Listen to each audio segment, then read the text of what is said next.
it. Then we have the Xbox One down there. Not much to say about that piece of shit. And we have microcontrollers. In retrospect, the 8th generation of consoles was probably one of the strangest in the larger history of video game console hardware. While the 5th generation is probably still the one to beat as far as its own anomalies and quirks are concerned, the 8th generation has to be right up there. On paper, there were the same 3 competitors as usual: Microsoft, Sony, and Nintendo. But until the release of the Nintendo Switch, the only real relevant player in the 8th generation console competition was Sony's PlayStation 4.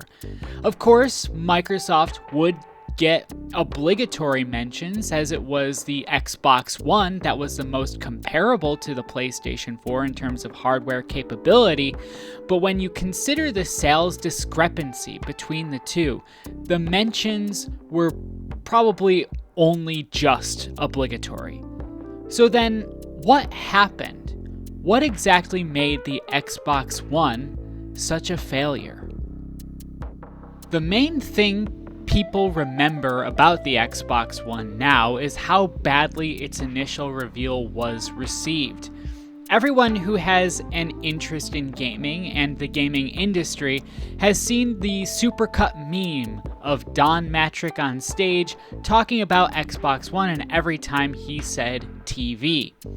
That wasn't even the start of it, but that's the flashpoint many remember. Of course, everything was made worse later that year at E3 when the Xbox One's digital rights management system was first revealed and explained, confirming rumors about the Xbox One being an always online device and raising concerns and criticisms about this system infringing on the first sale rights of consumers have with regard to physical media. Things were only made worse after the console's release when it was discovered that while it did have very similar processing capabilities as the PlayStation 4 and was still more competitive in the area of hardware specs than the Wii U on paper, because of its multimedia features and the added cost of the launch models only coming bundled with the Kinect 2.0, the console put out worse visuals than the PlayStation 4 but sold at a higher price. This cataclysmic miscalculation by Xbox's marketing team induced Murphy's Law so totally that it didn't only lead to the Xbox One's becoming a commercial flop, but it has carried on even into Microsoft's 9th generation Xbox Series S and X consoles. More than a decade later, I have found myself left wondering just what exactly was wrong with the console itself.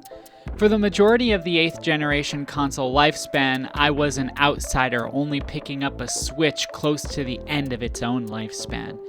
Having been removed from the PlayStation and Xbox console ecosystems while the PlayStation 4 and Xbox One were the Sony and Microsoft flagship consoles, I could only ever know what was going on with them as an outsider looking in.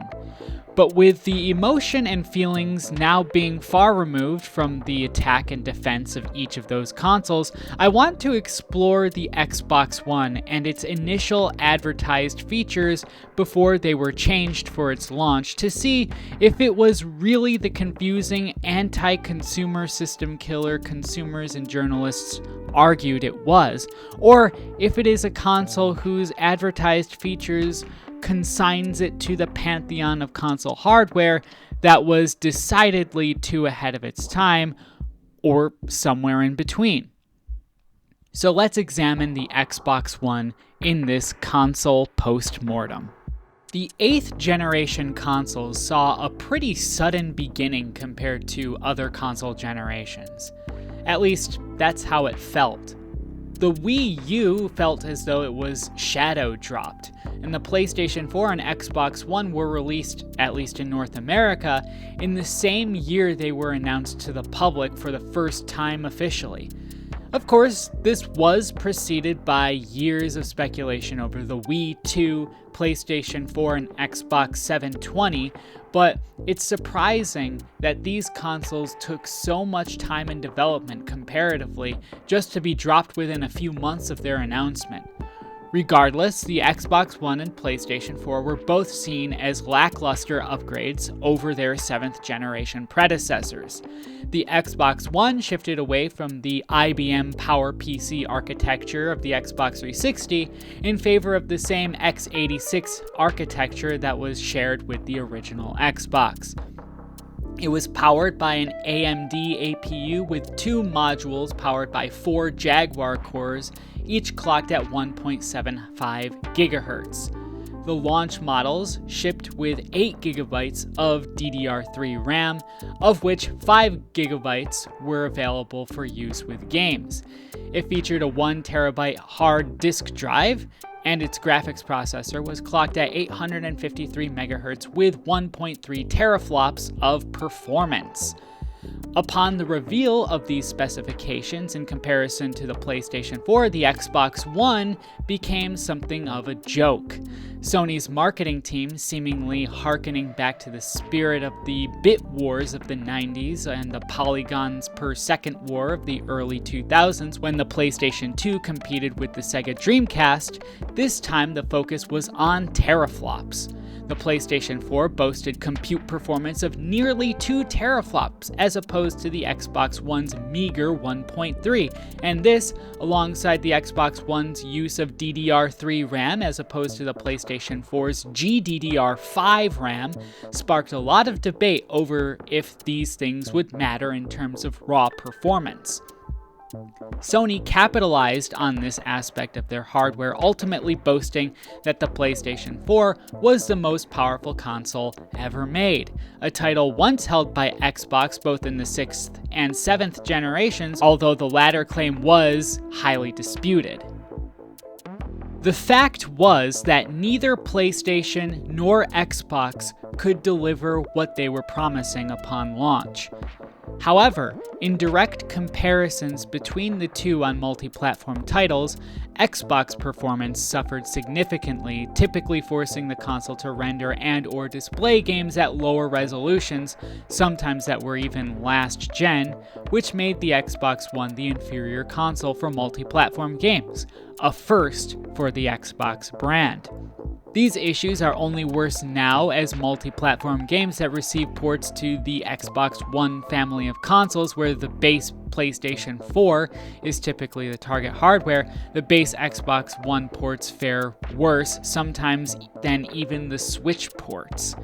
While early examples of multi-platform games on Xbox One weren't promising, the early build of the Xbox One's best-selling game, PlayerUnknown's Battlegrounds, proved to be disastrous for the Xbox One's public relations. While the PlayStation 4 fared little better at the time, Xbox One's performance was so poor at launch that many were comparing its visuals to the Nintendo 64. Xbox One proved to be little competition in the multi-platform AAA space, which forced Microsoft to entice consumers to Xbox One with first-party games. There was a problem there as well, however, as even as the Xbox 360's life as the flagship Microsoft console came to a close, people were already beginning to grow fatigued with the alternating Halo Forza first-party output, which seemed to be the only franchises Microsoft seemed interested in pushing. Gears of War, another popular Xbox exclusive, was much less frequent and was seeing a perceived decline in quality by fans. Xbox One was in a bad position. In its initial concept, the Xbox One aimed to be the fullest possible successor to the Xbox 360, and part of what helped to give the Xbox 360 life in the later part of its life cycle, as the PlayStation 3 began to surge in sales and grow ever closer to sales parity with the now stalling Xbox 360, was the Kinect. The Nintendo Wii popularized motion controls and entered the mainstream casual market in a way not seen since the launch of the PlayStation 2.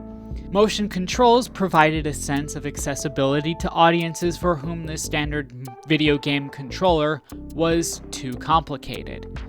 PlayStation would develop its PlayStation Move, and Xbox would develop Kinect as a response to that.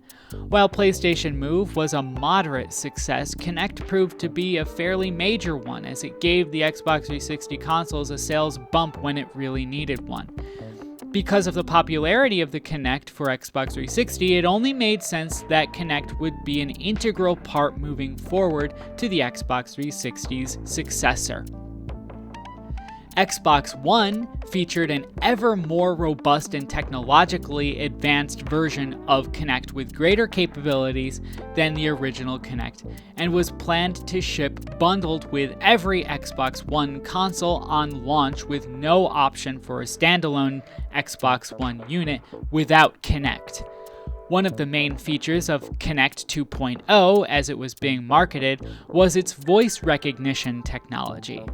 Xbox On was demonstrated as a selling point for the Xbox One, as Xbox One owners could now walk into a room and, before sitting on the couch and touching a controller, uttering the phrase would start your Xbox console so that it would be ready by the time you reached the couch, controller in hand.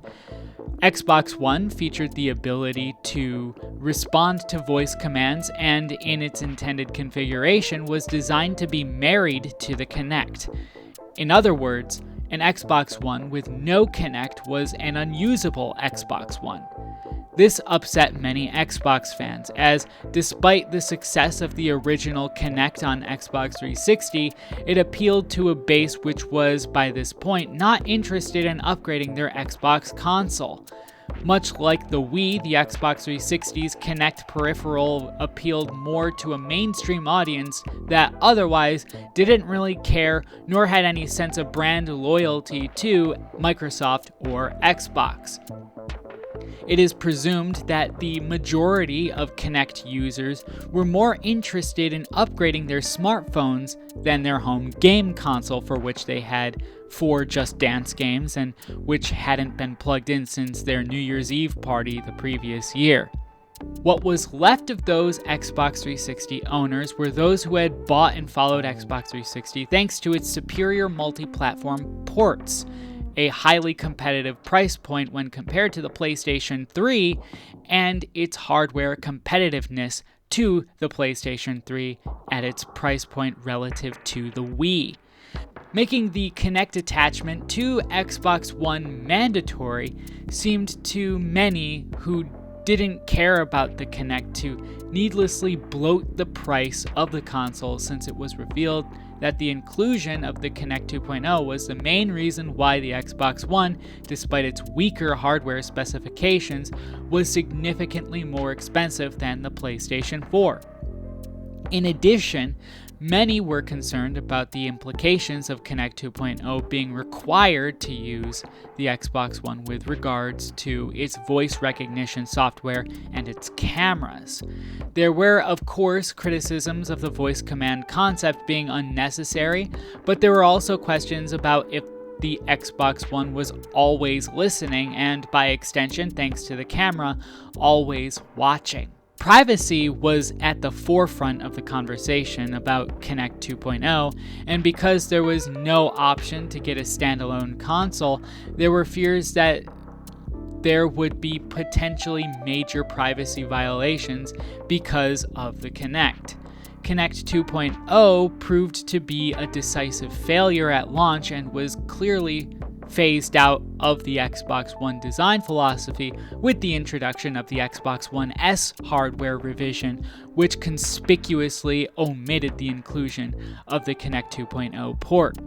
Even this hardware revision caused a stir of criticism, as those who were seeking to get a better iteration of their Xbox console would not have all of the features available to them as their launch models thereby having to choose between opting for a console which can get slightly better gaming performance at the price of sacrificing compatibility with Kinect 2.0, or opting to stay with the original hardware where games perform slightly worse than the revision but still provided access to its Kinect peripheral. It should also be noted that the Xbox One did not nor ever did support backwards compatibility with Xbox 360 Kinect, meaning that the Xbox 360 Kinect games were locked forever on Xbox 360. The phrase always online was poison in the 2013 gaming space. You don't have to just take my word for it. The discourse around the Xbox One before its release says more than I ever could. According to Wikipedia, an Xbox employee resigned just days after receiving harsh backlash from the gaming community by telling everyone that all devices are always online anyway, and that always online wasn't a big deal, and that everyone worrying about that being the reality of the Xbox One user experience should #get over it. It was poison in 2013 to require a persistent internet connection or to even suggest in rumors that a device might be. When Xbox One was eventually announced and its DRM requirements were explained, it went over very poorly and spawned such a backlash that even Sony would fire back with a simple ad showing how sharing games on PlayStation 4 would be in contrast to Xbox One. I have to admit that was a mic drop moment for Sony, and I thought it was amazing back in the day. But how bad was this DRM for Xbox One exactly? How did it work? The always online requirement, from my understanding, applied mostly to sharing games with friends. To understand how this works, we first have to understand how Xbox One was originally intended to interact with physical media. Before this catastrophe took place, the standard for physical media and how it worked on games had evolved since their very humble beginnings on the Fairchild Channel F and Atari 2600. In the old days, game ROMs were stored on some kind of physical media. This could be cartridges, cards, CD-ROMs, DVD-ROMs, Blu-rays, UMDs, Laserdisc, etc. The console would then read the game from that media and execute the programs stored on it, and that would be the game. The inclusion of a hard drive in the original Xbox and its options for ripping CDs and allowing for additional game content to be downloaded and stored to it opened the proverbial floodgates for the possibility of storing entire games on the hard drives of consoles. This wasn't new in the PC world, but that's where game consoles would slowly begin to find themselves in the 7th generation. While it was dependent on the game for the PlayStation 3, Xbox 360 allowed the option for players to rip their games onto the hard drives of their Xbox 360 consoles, allowing potentially for quicker loading times and other benefits associated with the faster read-write times with hard drives as opposed to optical drives. The Xbox One aimed to take this concept even further, making it bear greater resemblance to gaming on PC. The way it would work is that physical games would still be available on the Xbox One, but after initial installation of the game, it could be accessed anytime, anywhere by any Xbox console as long as you logged into your Xbox account.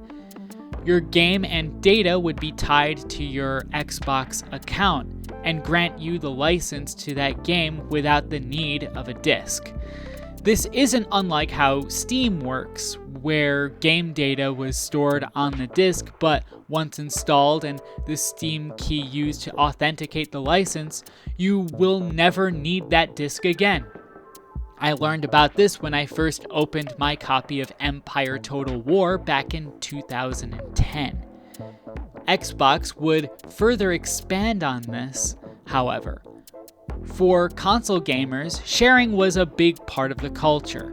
Xbox One sought to make it easy and instantaneous.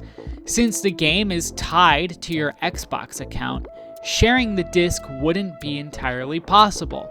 Instead, the system would work by allowing the game's original purchaser to share full access to the game with up to a certain number of friends who have been active users and friends on Xbox for a minimum specified amount of time.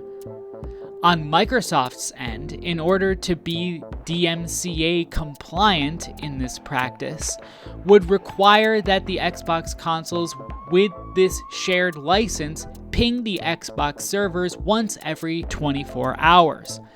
Failing to do so would result in a temporary suspension of that license until the Xbox in question could verify with the Xbox servers. From my understanding, the "your games won't work if you don't have a stable internet connection" is only true if you had games shared with you by someone else and only with those shared games. At the time, this process seemed convoluted and confused a lot of people, making the simplicity of the PlayStation 4's physical media system a lot more enticing since it was much more conventional, CMOS battery controversy notwithstanding. One thing that was a very real concern about this system was how it would affect used games. Of course, much like PC games on disk, once the game is installed and the key registered, once it's tied to an account, that's it. The game disc can't be used on any other console without the license unless allowed by that game's publisher. Many journalists rightly reported that this system was an infringement of consumers' first sale rights to their physical media, as now, unless they don't use the game at all, they can't resell or trade in games to stores participating in the system, given the publishers allow for game resale in the first place. This was probably the single biggest reason why many consumers pulled away from Xbox One in favor of the PlayStation 4. Even though Xbox reversed this policy before the console's launch, effectively making it operate on the exact same system for physical media as the PlayStation 4, the Xbox One left such a bad taste in people's mouths that they decided that they were done with it entirely. So now let's get into the subjective part, where I assess just how bad these issues really were with the benefit of over a decade of hindsight. The issue of hardware specifications is still a very relevant one even now. There is no shortage of videos on YouTube discussing the 9th generation of consoles and how they have been a huge disappointment for a variety of reasons, chief among them being that the generational leap people were expecting has been continually held back by the fact that multi-platform games are still cross-generational and are usually targeting the base PlayStation 4 hardware and scaling up from that. Of course, in 2024 and 2025, games are slowly beginning to move away from those much older consoles, but it's still significant enough that many believe that the 9th generation consoles have been largely underutilized because of the strict limitations in the 8th generation console's capabilities. This arguably all started with the 8th generation consoles, as I mentioned before. Neither the PlayStation 4 nor the Xbox One were really the generational upgrade over their predecessors people were hoping for, with both consoles being effectively powered by chipsets meant for mobile applications. Xbox One not only had an issue with putting out visuals on par with the PlayStation 4 in multi-platform games, but also its full potential, which appeared on paper, couldn't be utilized since certain parts of its architecture were reserved for other multimedia functions that were meant to run simultaneously with the game rendering hardware. Xbox One's strangest feature in hindsight was the inclusion of the ability to stream broadcast television in a small window in the corner of the screen while you were in a game. I remember when I first saw this feature, I wondered if that was really a feature worth the sacrifice in gaming performance for the machine. Imagine watching an NFL game while playing Madden or watching Little Einsteins in between Call of Duty matches. I don't know, it seems more like a sensory overload feature than something people actually used. Did people actually use it? I don't know anyone who had an Xbox One, so I have no anecdotes to fall back on. But maybe this kind of feature would be more welcome now in an age where even short-form content needs multiple videos happening concurrently on screen in order to retain viewership. This was the biggest flaw in the original run of the Xbox One consoles, and it seemed like it was remedied with the Xbox One S and Xbox One X, the former of which featured a slightly faster GPU and higher ESRAM bandwidth than the original, allowing for some improved game performance. I'm not sure if the multitasking feature was ever patched out in any firmware updates or if it was omitted from the upgraded hardware, but it was definitely a point of contention when the console was first unveiled.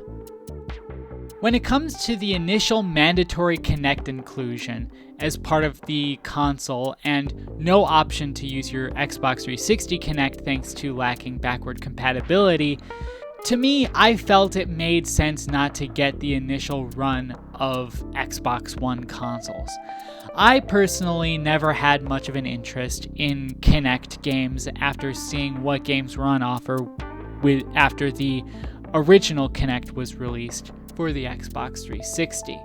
The issue of privacy and questions about how the Kinect can know when you're saying Xbox on without it always listening, and the questions about if the camera is also always watching are concerns that now seem quaint with the aid of hindsight.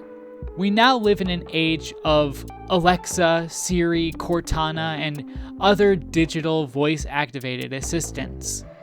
Almost every device has a camera pointed at you, is always connected to the internet, and Windows 11 requires all devices except desktop computers to have a webcam in order to be installed.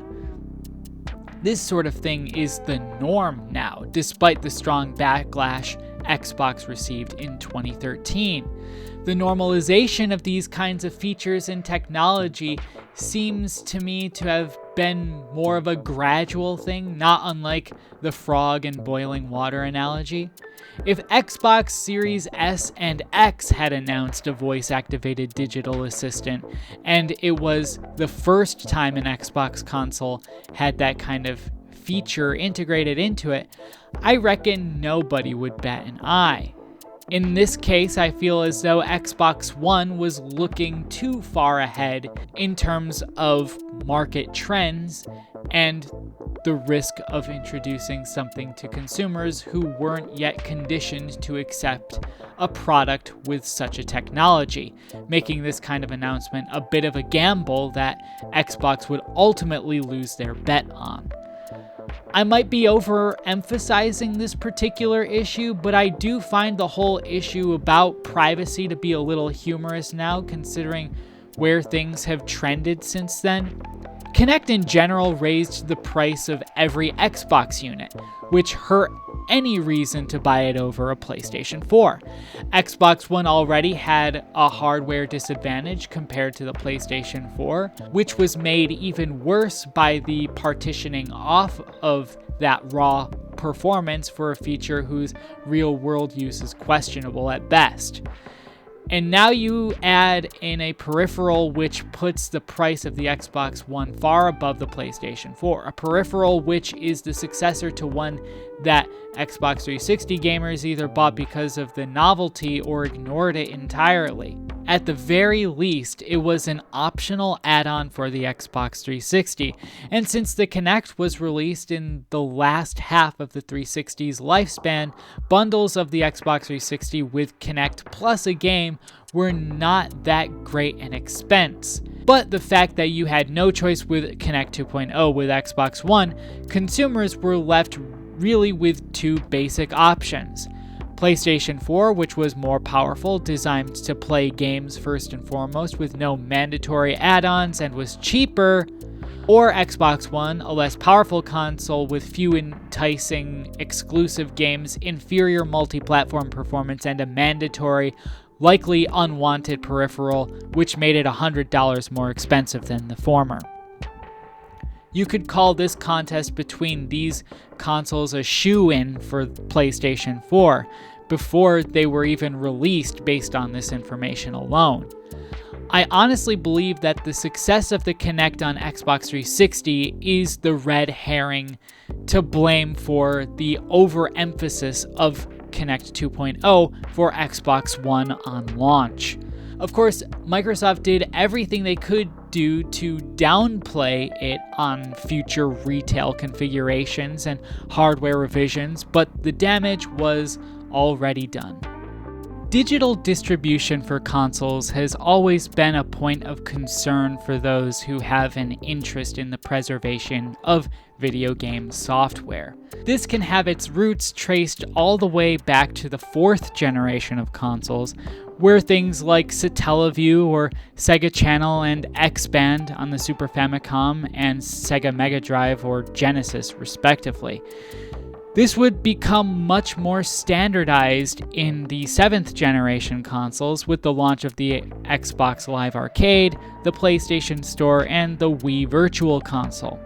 With the final shutdown of all Virtual Console shops with the discontinuation of the 3DS and Wii U Virtual Consoles and the closure of the Xbox Live Arcade store for the Xbox 360, it has continued to raise concerns about game preservation in a landscape where games on closed systems like consoles lean increasingly in favor of digital distribution. The concerns of the Xbox One's initial direction with how physical games on it would work, again, are so quaint now it's almost comical in retrospect. In 2013, it was unthinkable that game consoles would ditch games or discs in favor of downloading games from an online store. I remember a lot of arguments being made about how this move would make using consoles less convenient for the average consumer, since part of the console experience was being able to simply start up your console, insert a game, and start playing. This was, of course, how the Xbox One would eventually end up going, but nowadays, especially in America, who is buying physical games anymore? The sign of the times was being demonstrated with the Xbox One. The designers of the console were even saying that they designed the console with an all-digital future in mind, and while that future isn't here yet, it seems nothing short of imminent. With the introduction first of the Xbox One S All-Digital Edition, followed by the Xbox Series S and the PlayStation 5 Digital Edition, as well as now the updated Xbox Series S 1TB and the Xbox Series X Digital and the PlayStation 5 Pro, only coming with a disc drive if you buy it separately, is very telling of the direction consoles seem to be moving in. In this case, I do feel that Xbox One was ahead of the curve in terms of console technology and market trends, but still a bit too ahead of the curve since the idea of digital distribution in the console space was, again, not an easy pill for many to swallow. Especially considering the admittedly paltry internal storage both consoles were built with at launch, but I digress. Questions of whether we own the games we buy or if we are buying a license that can be revoked are still very relevant questions, but aside from a hard hardcore few who care about this issue, the market as a whole seems to prefer the convenience of digital distribution than going to game stores, shopping for physical games that, in the case of used games, may or may not even be in stock.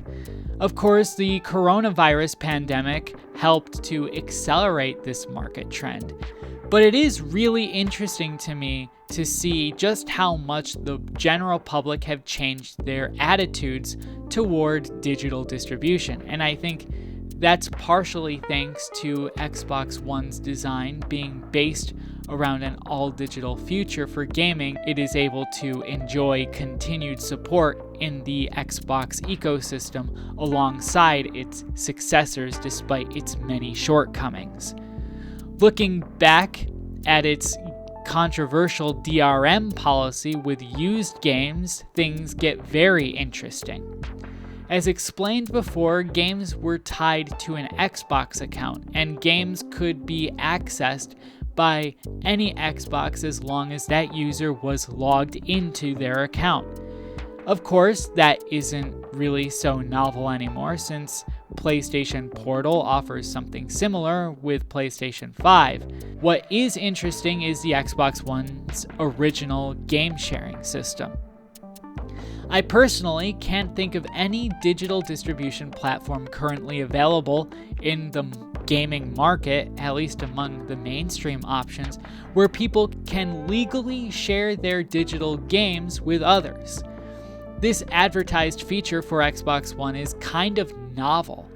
Perhaps it might be still too confusing for many people, but the idea that you could buy a game off the digital Xbox store, download it, and then share the game with up to a certain number of friends for free, with the only requirement that your friends' consoles must ping the Xbox servers once a day, sounds kind of cool. For those who are totally against an all-digital future for games, this feature wouldn't change their minds. In fact, it would probably sound more like a dystopian compromise for making gaming seem more pro-consumer, but if you don't really think too much about it, it is an solution. I honestly don't believe that those who thought of this solution really had bad intentions in mind when they designed it. Maybe I'm naive for believing in the better nature of people, but Xbox One didn't have to include a model for sharing games at all for digitally owned games. They could have just gone with the industry standard. Ultimately, that's what they did, but going out of their way to offer a way to share digitally owned games that no other platform did, knowing that digital distribution was the future for the consumption of games, I think shows a good faith attempt by the Xbox team to preserve some sense of community in their ecosystem. I think the main reason why it was as confusing as it was is because of the fact that Xbox had to contend with DMCA regulations, which could have landed the company in hot water legally if they weren't careful. Obviously, first sale doctrine is the most pro-consumer policy when it comes to any media sold in a physical format, and the fact that Xbox One games could still come on a disc and that these discs would become unusable by anyone else once they are first used during a time where the transition from physical media to digital distribution was still in its early stages was not something people were as willing to accept. However, things have changed and consumers have voted through their spending habits that they would rather forfeit their first sale rights in favor of convenience. This all makes me wonder if Xbox One's original game sharing model would go over better now than it did in 2013. Ultimately, the failure of the Xbox One hinged on a number of different factors coming together to make it perform as poorly as it did in the 8th generation. Lack of options for hardware configurations at launch, lackluster hardware performance when compared to its competition, a media distribution and consumption system that was too ahead of its time for consumers to be ready to accept, and a misjudgment on the popularity and selling power of the Kinect and the TV features that came with the Xbox One, as well as the price point, and the fact that there were very few games exclusive to the console worth buying, since multi-platform games were better on its competition. All of these factors came together to spell doom for the console before it was ever released, which is a shame. Xbox still has yet to really come back from the failure of the Xbox One, and with rumors abound now saying that Xbox would bow out of the hardware production business, it can only seem by many people that the genesis of this failure can all point back to that fateful day in 2013 with the announcement and reveal of the Xbox One.